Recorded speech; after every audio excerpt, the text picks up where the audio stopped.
Hello guys, welcome back to my channel. And आज हम भंटी गाँव गए हैं जो कि द्वाराट के पास है। लग रहा है रंजन, पहाड़ के एक पुराने घर में पहुंच के। घर के ताले भी बंद हैं, अभी खोलेंगे।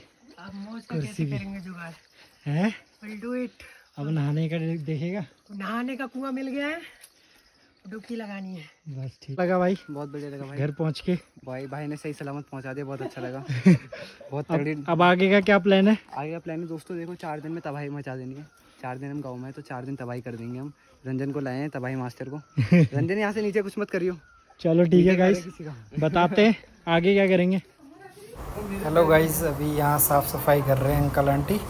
एंड ये 1 साल से घर तो कोई था नहीं, तो बहुत मिट्टी वगैरह लग गई है, साफ़ सफाई हो रही है इसकी। अम्मा कैसा लग रहा है?